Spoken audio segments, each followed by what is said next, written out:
In this video, I'm going to show you how to brew my 14 degree Polotmavé at home on a 5-gallon scale. So this is going to wrap up my homebrew beer recipes for the Tanglefoot Brewing portfolio.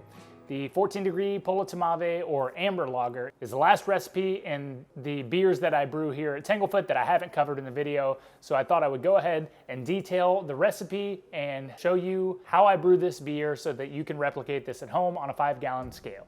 So right here I have the latest batch of the 14 degree Polotmavé or Czech amber lager. This is coming out this Saturday, May the 4th, for my 3-year anniversary party. And I thought I'd detail this recipe so that you can replicate it at home. So this batch in particular is admittedly not as clear as I would like it to be, but I had to pull kegs off of the fermentation vessel in order to get ready for the party because I had some keg shortages in the brewery, so I couldn't rack it into the serving vessel.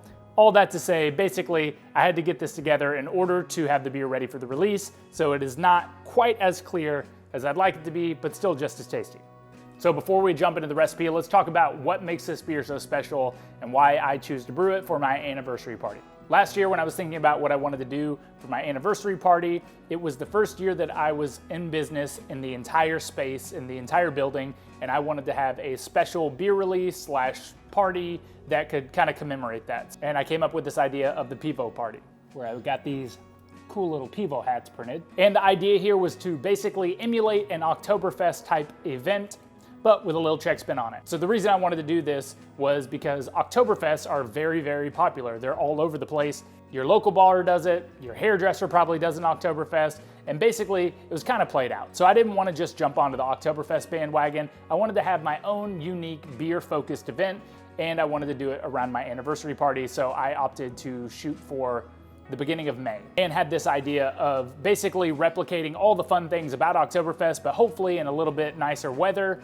So it wasn't quite as hot, but it was also spring, sunny vibes out here in Texas. And also it wouldn't be as competitive as the first week of October is with all of those other Oktoberfest events going on. So that's the backstory on the event. But the beer itself, I wanted to emulate a sort of a Marzen beer vibe, but more in the Vienna lager style. So a little bit drier, a little bit more bready malt character, but still has that nice clean Czech lager finish and brewed with Czech sauce. So let's just jump into the recipe and I'll explain all the details of it. So first things first, I will scale this recipe down and put a PDF version of this on my website, tanglefootbrewing.com, under the stories link. So keep your eyes peeled for that. It should be uploaded by the time that I get this video out. But I'm not gonna talk about the pound amounts that I'm using in this recipe. I'm just gonna talk about percentages so that it will translate to the 5-gallon recipe as well, because unless you're brewing 4 barrels of this at a time, it's gonna be irrelevant how many pounds of Pils malt I use.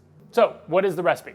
Like any good Czech lager, we're gonna use Pils as our base in the recipe, and we're shooting for 77% of the total malt bill to be Pilsner malt. Next, we've got that toasty quality from Munich malt. So we're using Weyermann Munich Type 1, and that's coming in at around 14% of the total malt bill. Then to build out that nice sweet caramelly note in the middle of the beer, we're using Cara Munich Type 1. Again, this is Weyermann malts. You can use any comparable caramel malt. Just make sure that it aligns with the Lovabond of Cara Munich Type 1. And for this grain, we're using it in about an 8% of the total malt bill. And finally, for that nice reddish hue, we're using 0.5% of Carafa Special 2. This is a very darkly roasted malt, and this will give us just a tinge of color, and a little bit goes a long way, so it's in a very small proportion, but this does give it this kind of rounded red amber hue that I really like in these beers. And finally, we have hops. On this particular recipe, we're looking more for that sweet,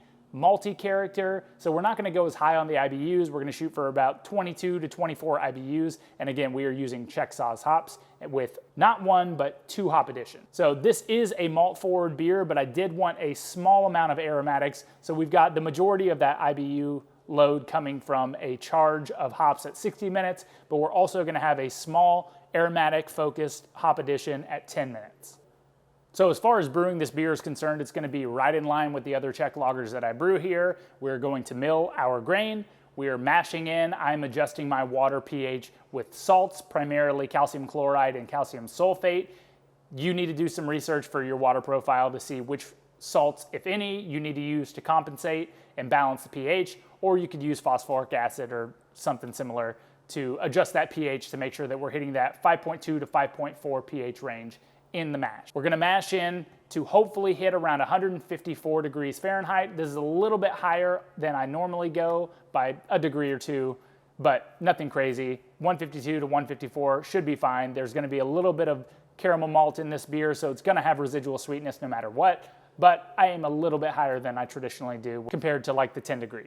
Once we're mashed in, we're going to let that sit for around 30 minutes before we pull off a third or up to a third of the mash for our modified decoction. This is a process where I pull a portion of the mash off and boil it in a separate vessel to impart all those nice caramelly notes as well as some tannins extracted from the husks and all that stuff that we like about decoction. We're gonna do this for about 10 minutes and then we're gonna reintroduce it back into our mash. We're gonna boil off that for about 20 minutes until the wort is clarified. Then we're gonna run off into our brew kettle and sparge the mash as we're doing that so that we rinse as much sugar off of that mash as possible and collect it into our boil kettle. Once we get to kettle full, we're going to boil for a total of 90 minutes. Again, the first 30 minutes is not gonna be much action. We're just boiling. And then at that 60-minute mark, we're going to add our first bittering hop addition and continue to boil for another 45 minutes. At the 15 minutes left in the boil mark, we're gonna add Whirlfloc and yeast nutrient. This is for clarity and making sure that the yeast have the nutrients in order to ferment the beer properly. And we're gonna boil that for about 5 minutes until we hit the 10-minute mark, and that's when we add our second small hop addition for the aromatic. After the next 10 minutes is done, we're then going to flame out or turn off the burner and whirlpool the wort so that all that hop material, coagulated protein, anything else that's floating in there settles nicely on the bottom into a cone so that we can pull off just the clean wort. And if it wasn't already obvious, we are shooting for 14 degrees Plato as our starting gravity of the wort. Then we move on to the knockout or the cooling down of the wort, where we run it through our heat exchanger and cool the wort down to 50 degrees. This is the temperature that we are going to pitch our yeast at. While we're doing this, we are also oxygenating the wort. If you're brewing at home on a 5-gallon scale, you can shake your carboy up, but I highly recommend just getting an oxygenation stone so that you're adding an appropriate amount of oxygen to that wort. Once we get all of that wort into a cleaned and sanitized fermentation vessel, we then add our yeast. The yeast that I use in this beer is the same as I use in every other beer in this brewery, Czech Pils yeast from Y Yeast. This is 2278. You can find comparable yeast strains from other manufacturers, but basically it is the Pilsner Urquell D strain. Once we pitch the yeast, we then give it time to do its thing. So the yeast is gonna start to grow, it's gonna start fermentation, and we'll see CO2 bubbles coming out of our airlocks. That means active fermentation has started. So fermentation will drop about 1 degree to 1.5 degrees Plato per day. So primary fermentation usually takes about 7 to 10 days. Halfway through fermentation, or when it hits the 7 degrees Plato mark, we're gonna raise the temperature of the tank to 60 degrees from 50 degrees. This allows the yeast to finish fermentation off strong and also allows the yeast to break down any diacetyl precursor that may be in the beer. Once you take a consistent gravity reading 2 days in a row and it is right around 4 degrees Plato, you know that fermentation is coming to an end, and we are then going to perform our diacetyl test. If you don't know what a diacetyl test is, go watch my video, Get Butter Out of Beer. This shows you how to perform a simple diacetyl test on a homebrew or professional scale to ensure that there is no diacetyl precursor in the beer so that we don't get stuck with a butter bomb later down the road. Once we pass the diacetyl test, we are then going to crash the beer to 50 degrees for a couple of days, and then once more to 38 degrees or 36 or 34 if you can get it that low, depending on your system. And we are going to allow the majority of the yeast to fall out of the beer. The next step in the process is gonna be unique to your system. I personally move the beer, well, I said in this video I didn't, but I try to move the beer from the fermentation vessel over to a bright tank so that I can carbonate the beer. And once it spends a couple of weeks in there, I then keg it off and the lagering process is finished off in kegs. For you, you may just have one vessel or one keg, so you can just keg it off and leave it in your fridge for another month or so. Once the beer is cleaned up and lagered nicely, we then need to carbonate the beer. I generally carbonate these beers around 2.5 volumes of CO2, and then you can either serve it on draft or bottle it up or can it up, however you want to do it, and then enjoy. That's how I brew my 14 degree Polotmavé.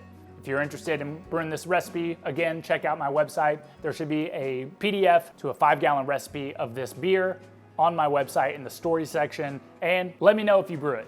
tag me on an Instagram post, hit me up on Facebook, or send me an email, andy@tanglefootbrewing.com. I really love hearing from you guys that do brew these recipes. It's kind of cool that these beers exist outside of this brewery, and I get a lot of really awesome feedback, so that's also nice. And it looks like y'all are killing it. The people that have sent me videos and photos of brewing these beers, they all look great. So hopefully they turn out for you. That's all I got. Stay tuned for the next video. That is the last of the recipes that I have created for Tanglefoot Brewing. I'd be happy to create other recipes if y'all are interested. Let me know in the comments if there's a particular type of recipe that you'd like to see me mock up for a homebrew scale, but that's all the ones I got that I serve here. So check out the other videos if you haven't, and I hope you enjoy brewing it. Cheers.